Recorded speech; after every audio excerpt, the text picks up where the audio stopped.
What if I told you that driving for an app isn't a job? It's a payday loan against your car's transmission. Everyone tells you to start a side hustle to escape the rat race. It is the modern gospel of the internet. Get a second income, grind on the weekends, and you'll find freedom. We're going to run the math on asset liquidation disguised as hustle culture. You think you're making $25 an hour delivering tacos, but after we perform a forensic audit on the invisible costs, we might find out you're actually paying for the privilege of working. Today, we are dissecting the gig economy payday loan and showing you how to stop trading your car's lifespan for quick cash and how to actually build exponential income. My name is Stick, and I am bent on exposing the invisible equations that keep the middle class stuck on a financial treadmill. If you are tired of being a financial sleepwalker who works harder every year but sees your net worth stagnate, hit that subscribe button and join our community of architects. Here's the thing. We have been sold a lie about the gig economy. We are told it is about flexibility and freedom. We're told it's entrepreneurship. We're told it's the future of work. That you can be your own boss, set your own hours, and build something meaningful on the side while keeping your day job. But when you look at the math without emotion, when you strip away the marketing language and the Instagram posts of people holding up their weekly earnings, you realize it is often a system designed to strip mine the value of your personal assets while sticking you with the tax bill and all the risk. You aren't a CEO, you aren't an entrepreneur, you are a subcontractor for an algorithm that is smarter than you are, designed by people with PhDs in behavioral psychology whose entire job is to extract maximum labor from you while minimizing what they pay out. The platforms have done something brilliant. They've convinced millions of people to provide their own equipment. Cars worth $20,000 to $40,000. Pay for their own gas, insurance, and maintenance. Absorb all the liability and risk, and then work for wages that, when properly calculated, often fall below minimum wage. And they've packaged this arrangement as freedom and flexibility. Today, we are going to look at the DoorDash Depreciation Graph, the self-employment tax trap, the psychological manipulation tactics these platforms use to keep you working, and the fundamental difference between linear income and exponential income. We are going to stop you from being a gig serf and help you become a capital owner. We're going to show you how to think like an actual business owner instead of a digital sharecropper. The DoorDash Depreciation Graph. Let's start with a brutal reality check. I want you to picture a specific scenario that plays out thousands of times every single night across America. You finish your day job, you're tired. Your boss was difficult today, you have bills coming due. You saw a TikTok of someone showing their weekly DoorDash earnings, $847 for 30 hours of work. That seems doable. So instead of resting, instead of spending time with your family, instead of investing in yourself, you hop in your 2018 Honda Civic to drive for a food delivery app. You drive for 4 hours. You hustle. You take every order the algorithm sends you. You complete 12 deliveries. At the end of the night, you check the app. You made $100. On the screen, that looks like a win. You think, I just made $25 an hour. That's solid. That's better than my day job. But this is where you are committing accounting fraud against yourself. You are looking at revenue, not profit. And in business, confusing the two is exactly how you go bankrupt. This is Finance 101, and the gig platforms are banking on the fact that you don't know the difference. Let's perform the forensic audit. Let's look at what I call the DoorDash Depreciation Graph, the invisible fire that's burning your wealth in real time. To make that $100, you drove approximately 100 miles. Some deliveries were short, some were long, but that's the average. You are focused entirely on the cash hitting your bank account. You're watching that number go up on the screen. It feels good. It feels like progress. But you are completely ignoring the invisible fire burning in your driveway. First, let's start with the visible costs, the ones you can actually see. The gas. That's the easy one. Let's say your Civic gets 32 miles per gallon on a good day. You burned through about 3 gallons of gas. At $3.50 per gallon, that cost you roughly $11. Let's round up to $15 to account for the reality that city driving with constant stopping and starting murders your fuel efficiency. You're down to $85. Already your $25 per hour just became $21.25 per hour. But we're just getting started. Now we have to calculate what I call the vampire costs, the costs that don't show up on your banking app tonight. These are the costs that don't announce themselves until something catastrophically breaks. And when they do break, they break all at once and they break expensively. Every single mile you drive brings your tires closer to baldness. It brings your brakes closer to grinding metal on metal. It brings your transmission closer to that fatal moment when it starts slipping between gears. It accelerates wear on your suspension, your wheel bearings, your CV joints, your engine mounts. Every pothole you hit delivering someone's Chipotle is another microfracture in components that cost thousands of dollars to replace. The IRS, the organization that has done more math on vehicle costs than anyone on earth, estimates the total cost of operating a vehicle is roughly 67 cents per mile. That includes everything: fuel, maintenance, repairs, depreciation, insurance increases due to mileage, all of it. Now, you might say, my car is efficient. I take care of it. It doesn't cost me that much. Fine. Let's be extremely conservative. Let's say you're a mechanical genius who does all your own oil changes, rotates your own tires, and your car only costs you 30 cents per mile in true wear, tear, and depreciation. That's cutting the IRS number by more than half. We're being generous to you. That 100-mile shift just cost you $30 in asset destruction. You're down to $55. You aren't making money. Let me be crystal clear about what's actually happening. You are liquidating your car. You are taking the value that is currently stored in your tires, your brake pads, your transmission fluid, your engine, value that you already paid for when you bought the vehicle, and you are converting it into cash. You are running a reverse ATM where you feed in car parts and it spits out small bills. You are effectively taking a payday loan against the future value of your vehicle. And when your transmission blows up in 2 years because you've put an extra 40,000 high-stress city miles on it, and you're staring at a $2,500 repair bill, that is just all the profit you thought you made on those DoorDash nights coming due at once, with interest. But wait, we're still not done with the forensic audit. We haven't even talked about the 1099 tax bomb. This is the nuclear weapon that most gig workers don't even see coming until April 15th. When you are a W-2 employee, your employer pays half of your Social Security and Medicare taxes. That's 7.65% that comes out of their pocket, not yours. When you are a gig worker, an independent contractor, you pay both halves. That is an extra 15.3% in self-employment tax right off the top that most people completely forget to save for. Most gig workers spend that money immediately. They think the $100 is theirs.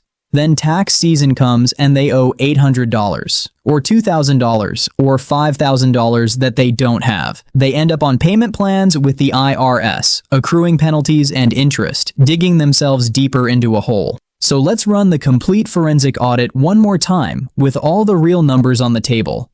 Gross revenue $100, minus gas $15, minus depreciation / wear $30, minus self-employment tax 15.3%, $15. True net profit $40.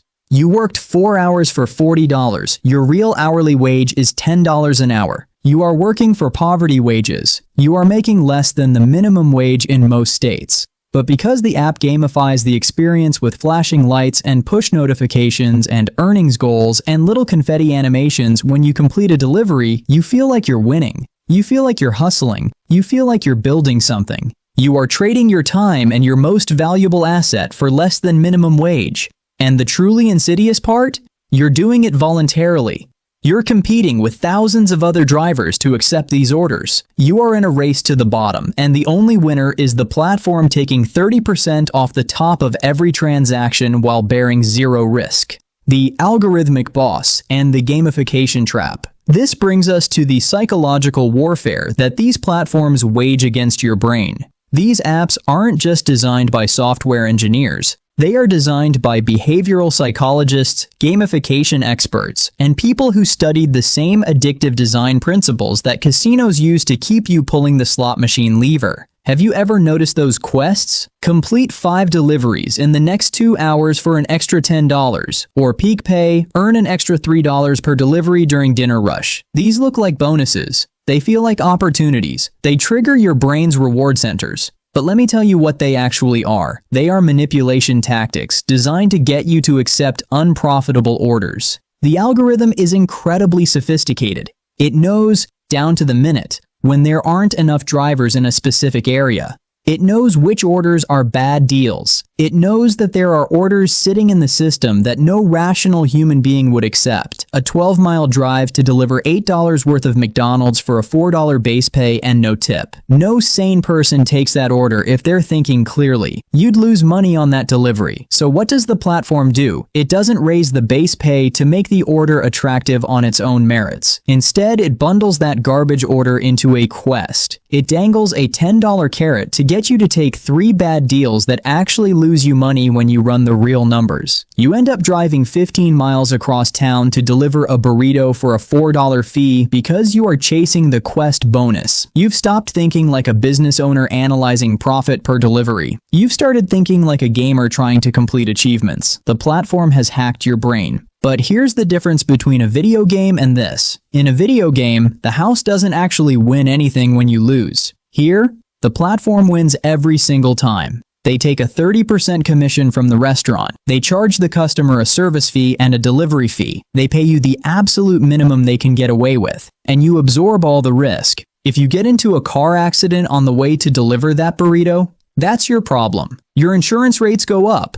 Or your insurance company denies the claim entirely because you were doing commercial activity on a personal policy. If you get a parking ticket because you had to double park to run the food up to an apartment, that's your problem. If someone robs you, if you slip on ice and shatter your knee carrying food to a door, all your problem. This is the textbook definition of privatizing the profit and socializing the risk.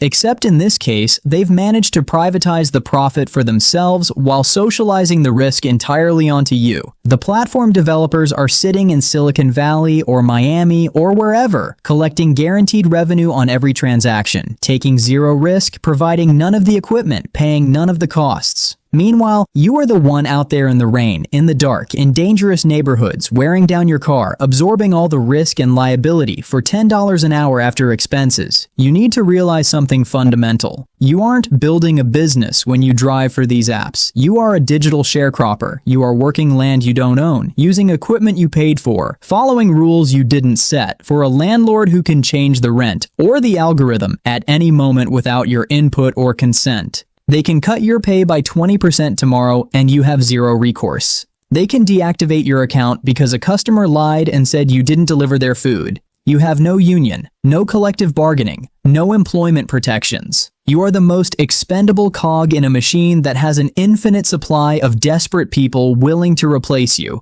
Linear versus exponential income. Now, look, I'm not just here to tear down your side hustle and leave you depressed. I want to show you the exit. I want to show you what actual wealth building looks like. Because the problem isn't that you're working extra hours. The problem isn't that you're motivated or that you're trying to improve your financial situation. The problem is the type of income you are chasing. You are trapped in what I call linear income. And linear income is a prison with a very low ceiling. Linear income is brutally simple. Time in, money out. 1 hour worked equals 1 unit of pay. If you work, you get paid. If you don't work, you don't get paid. The moment you stop turning the steering wheel, the moment you stop accepting orders, the money stops flowing. There is a hard, immovable ceiling on linear income. You cannot work more than 24 hours in a day. You cannot drive 25 hours in a day. Your body requires sleep. It requires food. It requires rest. This means that no matter how hard you hustle, no matter how many hours you grind, there is a maximum amount you can possibly earn. And when you factor in the depreciation of your assets and the destruction of your health, that ceiling gets even lower. To build real wealth, the kind of wealth that actually changes your life and gives you options, you need to shift to exponential income. This is where the math gets exciting. This is where the compounding happens. This is where you stop being a laborer and start being a capital owner. Exponential income comes from building assets or skills that disconnect your time from your money. It comes from creating something once that pays you multiple times. It comes from owning systems instead of being a component in someone else's system. Let me give you a concrete example that illustrates this principle. I call this the Excel wizard versus the driver case study. Imagine two people. Both have full-time jobs. Both have 10 hours of free time per week that they want to monetize. Both are motivated and willing to work hard. Person A decides to drive for DoorDash. They work those 10 hours every week. After running our forensic audit, they're netting about $100 per week after all real costs. That's $5,200 per year. At the end of the year, they have an extra $5,200 in their bank account. But their car, which they bought for $22,000 2 years ago, now has an extra 5,000 high-stress city miles on it. The transmission is showing early signs of slipping. The brake pads are down to 20% life. They're exhausted every weekend. Their back hurts from sitting in the car. They've gained weight from the sedentary lifestyle. They haven't seen their kids on Saturday mornings in a year. Person B takes a completely different approach. They spend those 10 hours per week learning a high-value skill. Maybe it's advanced Excel, pivot tables, macros, Power Query, VBA scripting. Maybe it's SQL database management. Maybe it's Python for data analysis. Maybe it's how to edit videos professionally. Maybe it's copywriting for marketing emails. They don't make a single dollar for the first 3 months. They are working for free. They're watching YouTube tutorials. They're taking online courses. They're practicing. This feels terrible. They're watching Person A post their weekly earnings. $100, $100, $100. While they have nothing to show for their time, their spouse is questioning why they're wasting their weekends. Their friends think they're crazy. But then, something shifts. Person B uses that new skill to automate a tedious weekly report at their main job. Their boss notices. Suddenly, they're the Excel expert on the team. When someone needs a complex spreadsheet built, they're the go-to person. Their visibility increases. Or they land a freelance consulting gig on Upwork, setting up automated dashboards for small businesses. They charge $100 per hour for this consulting work because they're solving a real problem that saves the business time and money. Or, and this is where it gets really interesting, they use that skill to negotiate a raise at their main job. They go to their boss and say, "I've automated 3 processes that were taking the team 15 hours a week. I've built dashboards that give us real-time visibility into our metrics. I'd like to discuss a salary adjustment that reflects the value I'm adding." They get a $10,000 raise. Now here is where the magic of exponential income reveals itself. That $10,000 raise happens every single year. It's not a one-time payment. It's built into their base salary. When they get their annual 3% cost of living increase, it's 3% of a higher base. When they get promoted, they're starting from a higher salary level. When they switch jobs and negotiate their salary at the new company, that skill is part of their value proposition. They can command higher offers. Over a 30-year career, that one skill, learned in the same amount of time Person A spent driving for DoorDash, compounds into hundreds of thousands of dollars in additional lifetime earnings. Let's run the math. A $10,000 raise maintained over 30 years with modest 3% annual increases is worth approximately $400,000 in additional lifetime income. And that's being conservative. It doesn't account for the compounding effects of higher job titles, better opportunities, stronger networks, and the ability to command higher salaries when switching companies. Person A liquidated their car for $5,200. Person B built a skill asset worth $400,000. This is the fundamental difference between laboring and building. This is the difference between renting out your time and body for pennies versus investing your time into assets that compound. Person A traded an irreplaceable asset, their car, and irreplaceable time, weekends with their family, for a small amount of cash that got spent on bills and forgotten. Person B traded the same amount of time for a permanent upgrade to their human capital that pays dividends for the rest of their career. You need to stop renting out your time for pennies and start investing your time into building your own human capital, into building skills, systems, and assets that scale. The Sovereign Side Hustle Protocol. So what should you do if you need money right now? I get it. I'm not living in an ivory tower. Sometimes you need cash immediately to pay the rent. The electricity bill is due. Your kid needs new shoes. You can't wait 3 months to see results from learning a new skill. If you must do gig work, if you must engage in linear income activities, you need a protocol to ensure you aren't being systematically exploited. You need rules to keep you from destroying your net worth while thinking you're building it. Rule number 1. The vampire audit. Before you start any side hustle, you need to calculate the hidden costs with brutal honesty. Sit down with a spreadsheet. Track every expense for a month. If you are doing manual labor, what is the risk of injury? If you are moving furniture for TaskRabbit and you're making $40 per job, but you throw out your back and need a $2,000 MRI and 6 weeks of physical therapy, you just wiped out months of profit from a single injury. If the hustle requires an asset, a car, a camera, a lawnmower, your house as an Airbnb, calculate the real depreciation and risk. Include insurance increases. Include the opportunity cost of what else you could do with that time. Include the tax implications. If your true hourly wage, after all real costs are accounted for, is below $15 per hour, you need to stop immediately. You are better off working overtime at your main job if that's available. You're better off cutting expenses. You're better off selling items you don't need. You are not better off destroying assets for below minimum wage returns. Rule number 2. The bridge strategy. If you determine that a gig hustle is your best short-term option, treat it as exactly that. A bridge, not a destination. This is temporary. This is not your identity. This is not your business. This is a bridge to something better. Every single dollar of profit, and I mean after you set aside taxes, after you account for depreciation, the real profit, should go directly into an investment account or toward eliminating high-interest debt. Not some of it, not most of it, all of it. Do not use side hustle money to upgrade your lifestyle. Do not use DoorDash money to buy new sneakers, or to go out to eat, or to buy a new TV. If you do that, you are trading your car for shoes. You are trading your car for restaurant meals. That is a catastrophically bad trade. Use the hustle to buy freedom, not stuff. Use it to build your emergency fund to $1,000, then $5,000, then 6 months of expenses. Use it to pay off your credit cards. Use it to invest in an index fund that will compound for 30 years. Use it to buy assets, not liabilities. Rule number 3. The digital landlord shift. Your goal should be to move as quickly as humanly possible from linear income to income that scales. You want to move from trading hours for dollars to selling outcomes, systems, and intellectual property. Here's what this looks like in practice. Instead of walking dogs for $20 per walk, linear, write an ebook called The Complete Guide to Training Your Rescue Dog and sell it on Amazon for $9.99, exponential. You write it once, it sells while you sleep. Instead of cleaning houses for $30 per hour, linear, build a referral agency that connects independent cleaners with homeowners and takes a 15% commission on every booking, exponential scale.